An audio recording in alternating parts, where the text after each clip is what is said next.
आपने यहां पे चर्चा की उस दिन के रामपुर के अंदर भारतीय जनता पार्टी के कुछ कार्यकर्ता थाने में गए थे, लेकिन वो घटना सच नहीं थी।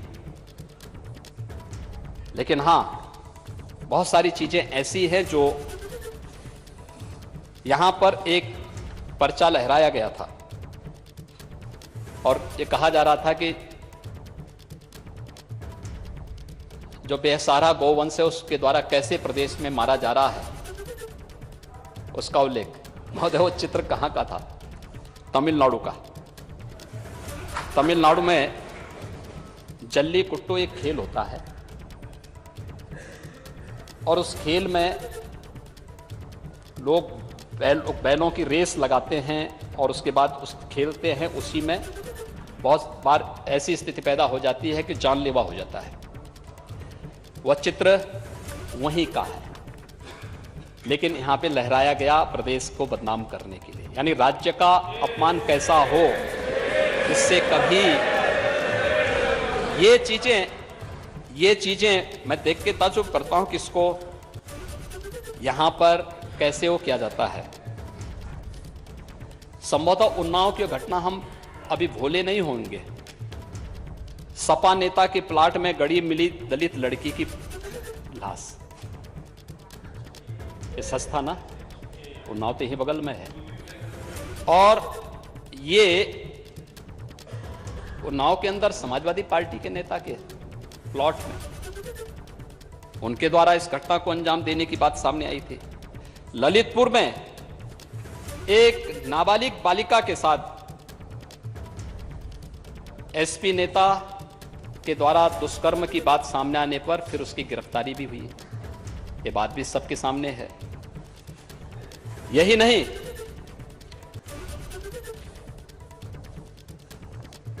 और भी तमाम मेरे सामने तो बहुत बड़ी वो है, लेकिन अगर मैं इसको पढ़ने लग जाऊंगा तो अनावश्यक रूप से एक वैसी स्थिति पैदा होगी। ज़्यादा नहीं बोलूंगा, लेकिन थोड़े बहुत हम कर लेंगे। यहां पर चोरी के वाहन के साथ एसपी नेता गिरफ्तार। 12 engine, 10 gear box, 2 Scorpio, Tata 407 समेत कई वाहन सामान बरामद। यानी अब ये लोग कानून व्यवस्था के बारे में हमसे प्रश्न करते हैं, वे भारतीय जनता पार्टी के कार्यकर्ताओं के बारे में प्रश्न करते हैं। क्या यह सच नहीं कि पिछली सरकारों के समय थाना और तहसीलें गिरवी रख दी जाती थी? एक भी भारतीय जनता पार्टी का कार्यकर्ता किसी थाने में नहीं जाता है, किसी तहसील में नहीं जाता है, अनावश्यक सिफारिश करने नहीं जाता है। और कोई भारतीय जनता पार्टी का कार्यकर्ता ट्रांसफर पोस्टिंग में उसको सौदेबाजी नहीं करता है, उसका उद्योग नहीं बनाता है। लेकिन भारतीय जनता पार्टी के कार्यकर्ताओं को भी यहां कटघरे में खड़ा करने का प्रयास किया गया। हम सच्चाई को क्यों जो है स्वीकार नहीं कर पाते हैं? और मुझे लगता है कि जिस दिन व्यक्ति सच स्वीकार कर लेगा ना, बहुत सारी समस्याओं का स्वतः समाधान होता हुआ दिखाई देगा। लेकिन सच न स्वीकार करना ही मुझे लगता है कि जनता जनार्दन के द्वारा जो ये जनादेश दिया गया ना, उसी का एक परिणाम भी है। जनता जानती है कि कितना सच बोलेंगे आप लोग, इसलिए जो है उसमें बहुत ज्यादा विश्वास भी नहीं करती है और आप लोगों को जो है बार बार उधर की व्यवस्था उधर करने का काम भी कर रही है। मेडिकल कॉलेजेस की स्थिति क्या थी महोदय? प्रदेश के अंदर अगर हम इसकी चर्चा कर ही लें, प्रदेश के अंदर कैसे यहां की व्यवस्था को कैसे बदनाम करने का काम किया गया यूपी को, और कैसे उत्तर प्रदेश के अंदर स्वास्थ्य की सुविधाएं 2017 के पहले बदहाल थी। स्वास्थ्य की सुविधाओं को भारत सरकार life support ambulance Uttar Pradesh सरकार को देना चाहती थी। लाइफ सपोर्ट एम्बुलेंस पिछली सरकार ने नहीं दी। फ्री में मिल रही थी, नहीं ली। मार्च 17 में जब मुख्यमंत्री बना, मुझे पता लगा कि हमें लाइफ सपोर्ट एम्बुलेंस मिल रही है, तो मैंने उस समय के अपने स्वास्थ्य मंत्री जी से कहा, मैंने कहा भी क्या शर्त इसकी है? कहा कोई शर्त नहीं, केवल एक पत्र हमारा जाना है, हम उसको स्वीकार करें। हमारे स्वास्थ्य मंत्री गए और वे सभी लाइफ सपोर्ट एम्बुलेंस यूपी को प्राप्त हुई है। हर जनपद में आज के दिन हमारे पास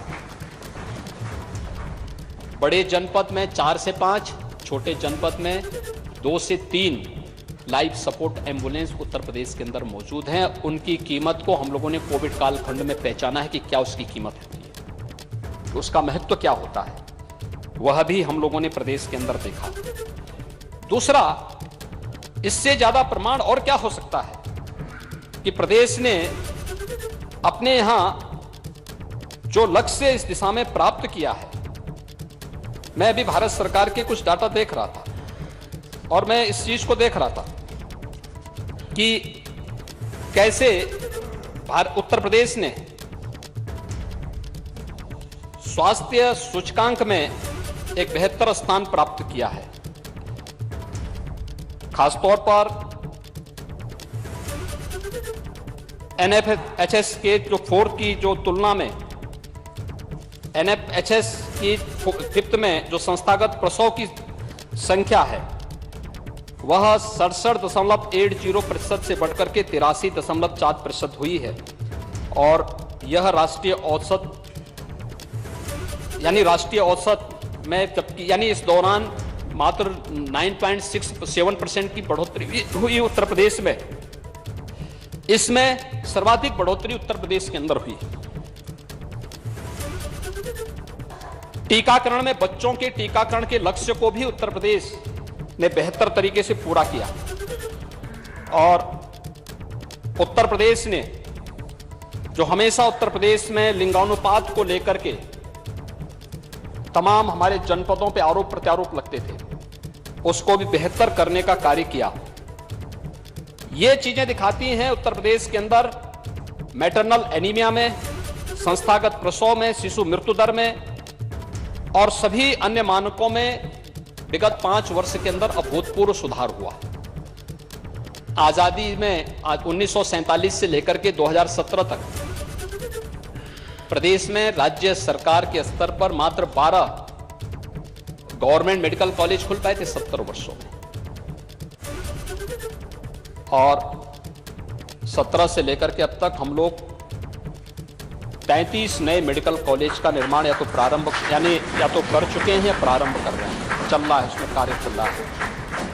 1 डिस्ट्रिक्ट 1 मेडिकल कॉलेज के लक्ष्य को प्राप्त करने की दिशा में राज्य सरकार तेजी के साथ आगे बढ़ रही है। प्रदेश के अंदर एम्बुलेंस के बेड़े को बढ़ाने, उसकी स्ट्रेंथनिंग करने, उसको डिसेंट्रलाइज करने की कार्रवाई भी युद्ध स्तर पर वर्तमान में चल रही है। और इससे ज्यादा प्रमाण और क्या हो सकता है महोदय, इस सदी की सबसे बड़ी महामारी कोरोना आया था और कोरोना कालखंड में हर व्यक्ति परेशान था, नई बीमारी थी, कोई उपचार नहीं था, क्या होना है। उस समय विपक्ष ने किस प्रकार की भूमिका का निर्वहन किया, क्या स्थिति थी। अरे कोरोना एक अदृश्य शत्रु था, होना यह चाहिए था कि हम सबको मिलकर प्रधानमंत्री मोदी जी के साथ मिलकर के देश की लड़ाई को आगे बढ़ाना चाहिए था। पहली बार हुआ जब प्रधानमंत्री यानी किसी देश का कोई प्रधानमंत्री देश का नेतृत्व, देश को लीड कर रहा हो और फ्रंट फुट पर आकर के लोगों को नेतृत्व दे रहा हो, लेकिन विपक्ष उसमें भी राजनीति करने से नहीं चूका। आपने देखा होगा कहां थे लोग लॉकडाउन के दौरान, जरूरतमंदों को भोजन देने में किसी का पता नहीं। राजनीतिक विपक्षी दलों के नेता गायब, उनके कार्यकर्ता गायब।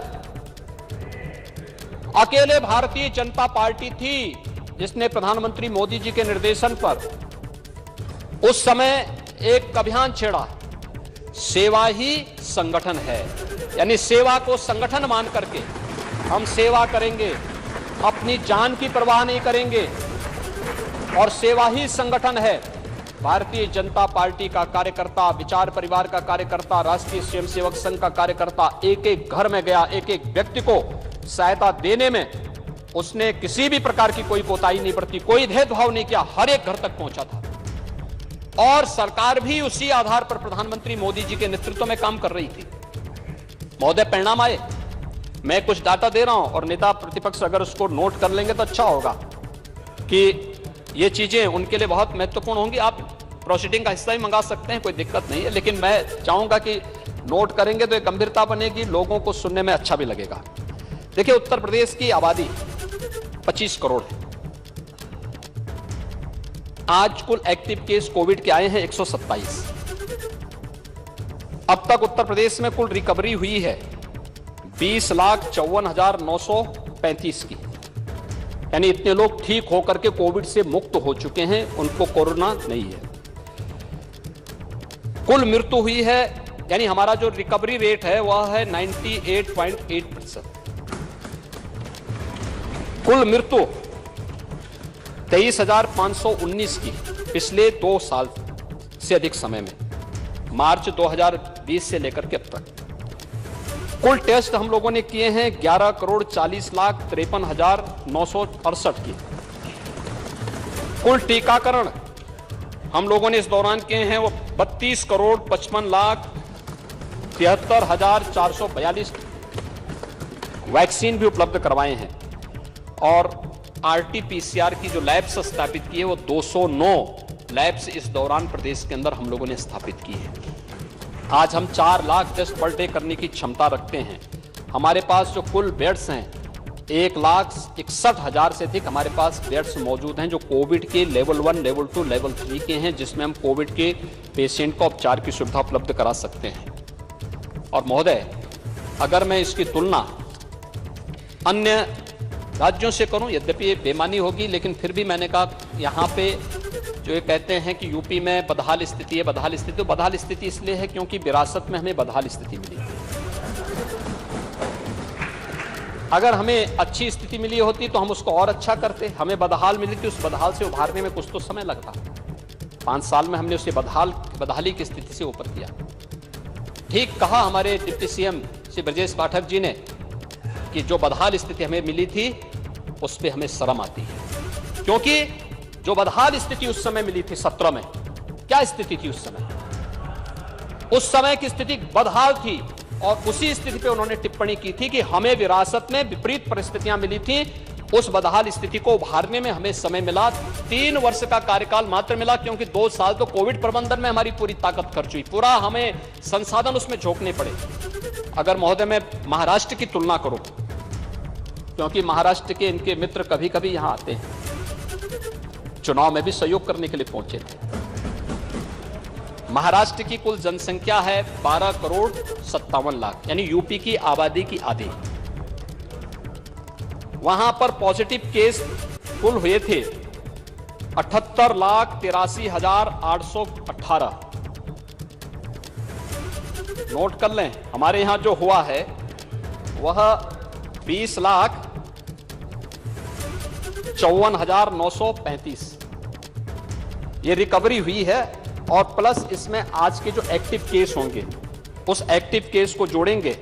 आज एक्टिव केस हमारे यहाँ कुल यहाँ पे उत्तर प्रदेश में 878 के आसपास बचे हैं, तो ये इसको जोड़ लेंगे, कुल हमारे पास इतने पॉजिटिव हुए हैं। लेकिन महाराष्ट्र में पॉजिटिव केस कितने हैं? 78,83,818 हुए थे। मृत्यु हुई 1,47,857 की, 1,47,857। यूपी की आधी आबादी, मृत्यु यूपी से कई गुना ज्यादा, यूपी में 23,519। कुल टीकाकरण वहां हुआ है 16,65,00,000। अब दूसरे इनके मित्र हैं दिल्ली में, जिन्होंने यूपी और बिहार के श्रमिकों को और नौजवानों को दिल्ली से बाहर कर दिया था। कुल आबादी है 3 करोड़। पॉजिटिव केस हैं, कुल पॉजिटिव केस वहां हुए थे 18,68,550। मृत्यु हुई 26,160, 26,160। और टीकाकरण हुआ है 3,41,60,000।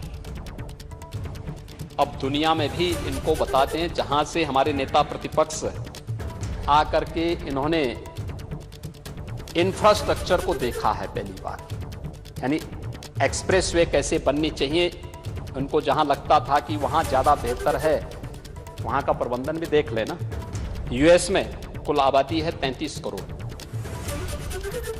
जो पॉजिटिव केसेस वहां हुए थे उनकी संख्या थी 8,37,62,62,524 और मृत्यु हुई है 10,02,524। ब्राजील आबादी है 21,28,00,000।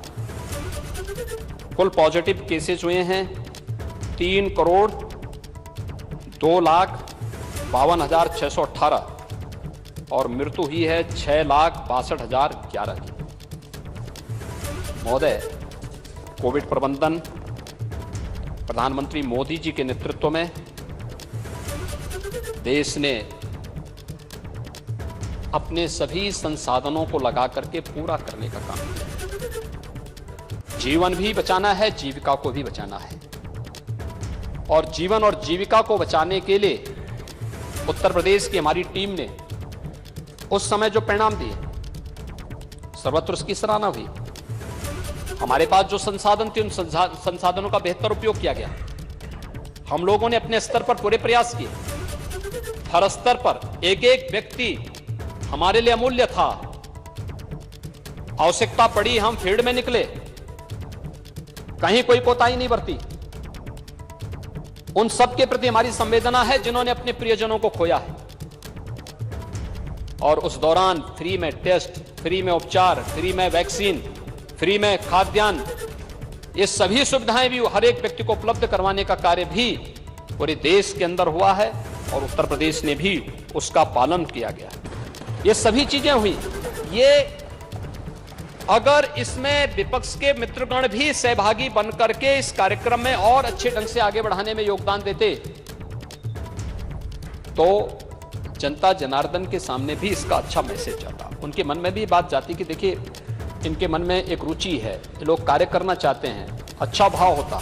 लेकिन हमारे मित्रगण इस बारे में सोचने की फुर्सत ही नहीं थी और उन्होंने ये सभी कार्य अपने स्तर पर उन्होंने उस समय उसे ऐसे ही हल्केपन से लेने का काम किया था। और बहुत सारे लोगों ने तो वैक्सीन भी नहीं ली, कहा साहब हम वैक्सीन नहीं लेंगे। कितने लोग गुमराह हुए इससे, जिम्मेदार, बहुत नुकसान हुआ होगा। लेकिन कोई ले न ले, लेकिन आप सार्वजनिक रूप से क्यों बोल रहे हैं? और वैक्सीन ये बीजेपी की नहीं होती है, व्यक्ति विशेष की नहीं होती, वैक्सीन देश की वैक्सीन थी। हमें गौरव की अनुभूति होनी चाहिए। हमें सबको इस बारे में कहना चाहिए था। ये कैसे आप कह सकते हैं कि ये वैक्सीन बीजेपी वैक्सीन है? कैसे आप कह सकते हैं ये मोदी वैक्सीन है? प्रधानमंत्री जी ने सबको दिया। सच है कि कोविड कालखंड में प्रधानमंत्री जी ने उन लैब्स का दौरा किया, सरकार की तरफ से उन्हें इंसेंटिव दिए, सहयोग किया, प्रोत्साहित किया। और पहली बार इतिहास में भारत ने किसी महामारी के रहते हुए अपने यहां वैक्सीन बनाई। एक नहीं, 6 वैक्सीन भारत के अंदर बनी। 2 वैक्सीन भारत के नागरिकों को भी लगी। 100 से अधिक देशों को भारत ने वैक्सीन की आपूर्ति की। और आज वही तो कारण है कि वैश्विक स्तर पर भारत का सम्मान बढ़ा है। कहीं भी कोई बात होती है, भारत के प्रति लोगों के मन में एक भाव पैदा होता है, सम्मान का भाव पैदा होता है। भारत लीड करेगा दुनिया को, एक भाव। यही कारण है क्योंकि उस प्रकार के कार्यक्रम किए गए। हमें जहां पे देश के सम्मान की बात आएगी, मुझे लगता है दलीय उससे ऊपर उठ करके हमें देश के साथ खड़ा होना होगा। क्या ये बड़ा मन अटल जी ने नहीं किया था? 1971 के युद्ध में किया था। उस समय देश अपने दुश्मन के खिलाफ युद्ध लड़ रहा था और अटल जी ने उस समय मजबूती के साथ तत्कालीन सरकार को समर्थन किया था। क्या ये सच नहीं? जब लोकतंत्र का गला घोंटा जा रहा था तब भारतीय जनता पार्टी, तब भारतीय जनसंघ ने अपने आप को विसर्जित करके कहा था कि लोकतंत्र को पहले बचाओ, देश को पहले बचाओ, पार्टियां बचती रहेंगी। और उस समय काम भी किया था। क्या हम इन दलीय सीमाओं से ऊपर उठकर के देश के बारे में सोच पाएंगे, अपने नागरिकों के बारे में सोच पाएंगे? और मुझे लगता है सोच अगर होती तो इस कभी वो नहीं होती, इस प्रकार के प्रश्न नहीं खड़े होते हैं। ऐसे निराश्रित गोवंश की स्थिति भी थी। ये सच है 2017 में हम लोगों ने अवैध बूचड़खानों को प्रतिबंधित किया। हम लोगों ने उस समय पूरी शक्ति के साथ तस्करी पे रोक लगाई, गोवंश सड़कों पे आया, हमने निराश्रित गो आश्रय स्थल खोले। निराश्रित गो आश्रय स्थल पर सरकार ने 3 प्रकार की योजनाएं अपने लागू की। पहली योजना जो सरकार अपने स्तर पर गोवंश के संरक्षण के लिए अपने कार्यक्रम को आगे बढ़ाएगी। 9 लाख से अधिक गोवंश इस योजना के अंतर्गत सरकार के द्वारा संचालित गोवंश गो आश्रय स्थलों पर उनका पालन पोषण हो रहा है। सरकार की नियत में कोई खोट नहीं, अच्छी मंशा से सरकार कार्य कर रही। हो सकता है कहीं लापरवाही की शिकायत होगी। लापरवाही की शिकायत वहीं आएगी जहां काम भी हो रहा हो। जहां काम ही नहीं होना है तो वहां लापरवाही कहां से होनी है? हो सकता हो, मैं ये नहीं कह सकता, लेकिन सरकार ने उस गौवंश को जो अन्नदाता किसान की फसल को नुकसान कर रहा था उसको एक संरक्षण गृह में रख करके और उसकी व्यवस्था भी वहां पर की। और यही नहीं, हमने सहभागिता योजना के अंतर्गत भी इस कार्यक्रम को आगे बढ़ाया। अगर कोई किसान निराश्रित गो आश्रय स्थल से गोवंश को अपने घर में रखेगा तो हम उसको 900 रुपए हर गोवंश की हर महीने उपलब्ध करवाएंगे। इसमें भी बड़ी संख्या में किसानों ने, लगभग 1,10,000 किसानों के घर में इस प्रकार का गोवंश है। उसकी देखभाल कर रहा, हर महीने सत्यापन होता है, उसके घर में पैसा जाता है। तीसरी योजना पोषण मिशन के साथ हम लोगों ने जोड़ करके देखी कि हमारे गौ आश्रय स्थल पर तमाम गाय ब्याह जाती थी। उन गायों के द्वारा, उन गायों को अगर हम किसी कुपोषित परिवार को देंगे तो कुपोषित परिवार को दूध मिलेगा और साथ साथ उसका पालन पोषण भी होगा, गाय का पालन पोषण भी होगा।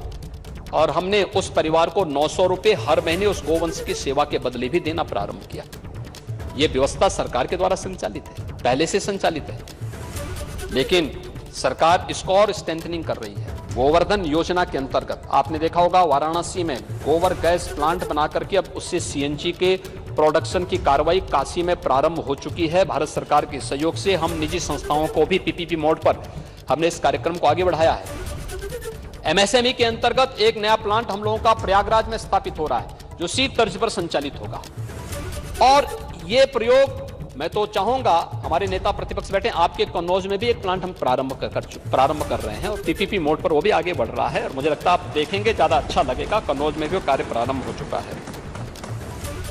ये कार्यक्रम हम लोगों ने प्रदेश के अंदर सफलतापूर्वक आगे बढ़ाने का काम किया है। और ये चीजें जो आप उस दिन जनहानि की बात मिल्कीपुर से हमारे माननीय वरिष्ठ सदस्य हैं अवधेश प्रसाद जी बोल रहे थे, आप जो चित्र बता रहे थे संभवतः तो वह वहीं का था।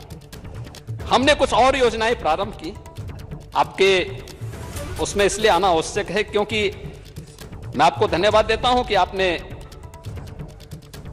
अपना समय निकाल करके आज यहां पर सदन में भी आप आए और साथ साथ आपने ये चीजें भी यहां पे जब इस सदन को ई विधान के साथ जोड़ने का काम हुआ, नेशनल ई विधान एप्लीकेशन के साथ एक पूरा सदन जुड़ा, देश के अंदर बहुत अच्छा मैसेज किया जब एक मंच पर एक कार्यक्रम में लोकसभा के अध्यक्ष, विधानसभा के अध्यक्ष, नेता सदन, नेता प्रतिपक्ष सब एक साथ उस अभियान के साथ जुड़े। मैसेज देश के अंदर अच्छा गया। देखिए यह अवसर राजनीति करने का नहीं होता है। राजनीति करने के लिए आपके पास भी ढेर सारे अवसर हैं, हमारे पास भी ढेर सारे अवसर हैं। और ये अवसर होते हैं जब हम लोग मिल करके प्रदेश की छवि को देश के अंदर अच्छी बना सकते हैं। मैसेज देश के अंदर जाता है, लोग उसको स्वीकार करते हैं कि देखिए साहब किस रूप में काम हो रहा है। और क्या प्रदेश में पुलिस रिफॉर्म का परिणाम नहीं आया, यहां इन्वेस्टमेंट हुआ, रोजगार के अवसर सृजित हुए, प्रदेश के नौजवानों को प्रदेश के अंदर कार्य मिला और प्रदेश के अंदर इसका परिणाम किस रूप में सामने आया। यानी प्रदेश के अंदर जो हम लोगों ने जब फरवरी 18 में अपना पहला इन्वेस्टर समिट किया था, यूपी इन्वेस्टर समिट का आयोजन किया था, 4,68,000 करोड़ रुपए से अधिक के प्रस्ताव हमारे पास आए थे। 3 लाख करोड़ रुपए से अधिक के निवेश प्रस्ताव हम लोगों ने जमीनी धरातल पर उतारने के कार्य भी किए। अनेक जो यूनिट थी उन्होंने प्रोडक्शन भी शुरू किया। और प्रदेश के नौजवानों को रोजगार भी मिला, नौकरियां मिली, रोजगार मिला, उसके साथ जुड़ने का एक अवसर उन्हें प्राप्त हुआ। प्रदेश में एक नई स्थिति, लोगों के मन में एक विश्वास नया जुड़ा है। और क्या ये सच नहीं कि आज प्रदेश में अगर दंगा नहीं है, सुरक्षा का माहौल है, तो देश और दुनिया का हर निवेशक उत्तर प्रदेश के अंदर अपना निवेश करने के लिए उत्सुक दिखाई देता है। और अभी 3 जून को मैं फिर आमंत्रित करूंगा आपको, आदरणीय प्रधानमंत्री जी के कर कमलों से 75,000 करोड़ रुपए से अधिक के निवेश प्रस्ताव को फिर से हम ग्राउंड ब्रेकिंग करने जा रहे हैं। उनके शिलान्यास के कार्यक्रम को यहां पर प्रधानमंत्री जी के कर कमलों से उसको आगे बढ़ाने का कार्य कर रहे हैं। क्या ये प्रदेश के विकास में सहभागी नहीं? क्या विपक्ष को अपने साथ मिलकर के कार्यक्रम को आगे, एक साथ मिलकर के, सत्ता पक्ष के साथ मिलकर के इस कार्यक्रम में सहभागी नहीं बनना चाहिए था? आप अपनी बात करेंगे, हम अपनी बात करेंगे, लेकिन जब विकास की बात आएगी दोनों को मिलकर के उस कार्यक्रम को आगे बढ़ाना होगा। और मुझे लगता है एक ग्राउंड ब्रेकिंग का एक कार्यक्रम यहां पर आज अगर हर एक निवेशक इस दिशा में आगे बढ़ रहा है तो मुझे लगता है कि हमें उत्तर प्रदेश की इस उपलब्धि पर गौरव की अनुभूति करनी चाहिए, हर उत्तर प्रदेश वासी को करनी चाहिए। और मुझे लगता है प्रतिपक्ष उत्तर प्रदेश के बाहर का नहीं, उत्तर प्रदेश के अंदर का ही है। तो कम से कम उसको तो बोलना चाहिए कि हमारा उत्तर प्रदेश अब दंगा विहीन है, दंगा मुक्त है। अब उत्तर प्रदेश में दंगे नहीं होते हैं, उत्तर प्रदेश में शांति है, सौहार्द है। अच्छा मैसेज देना चाहिए। आप लोग भी अगर यही बोलेंगे कि साहब यहाँ बाहर जाकर के आप उत्तर प्रदेश की छवि को धूमिल करेंगे और उसके बाद फिर टिप्पणी करेंगे सब नहीं हो रहा है, तो कैसे काम चल सकता है? एक जिम्मेदार विपक्ष की जिम्मेदारी बनती है कि वह भी अपनी जिम्मेदारी को समझे कि कैसे हम इस कार्यक्रम को आगे बढ़ा सकते हैं। महोदय, यही नहीं, बिजली उत्पादन की बात भी हमारे नेता प्रतिपक्ष के द्वारा यहाँ पर कही गई, बड़े जोर शोर से कही गई। अच्छा है, उनको कहना भी चाहिए। और ये भी सच है कि बहुत सारे पीपीए उनके समय में ऐसे हुए थे, उनको उनके पहले की सरकार के समय जो बहुत महंगे महंगे दाम पे हुए थे। सवाल ये है कि आपने प्रोडक्शन करके किया क्या आपके समय में? देखिए प्रदेश की छवि क्या बन चुकी थी। छवि यह थी जहां प्रदेश की सड़कों पे गड्ढे हो जाएं, शुरू हो जाएं, मान लो उत्तर प्रदेश की सीमा आ गई। 17 के पहले ये छवि थी। और जहां सायकाल होते ही अंधेरा प्रारंभ हो जाए, उत्तर प्रदेश आ गया। यही तो होता था। आज उत्तर प्रदेश की इंटर स्टेट कनेक्टिविटी हो, आ रहा हूं चाचा बेबी, आ रहा हूं। नहीं, मैं क्या कर रहा हूं भाई, सवाल वही सी पे मैं आ रहा हूं। इंटर स्टेट कनेक्टिविटी,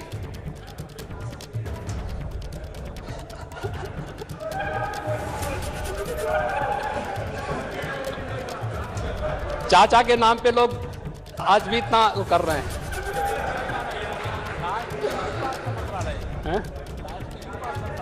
हाँ, इंटर स्टेट कनेक्टिविटी, 4 लेन की कनेक्टिविटी से जुड़े हैं।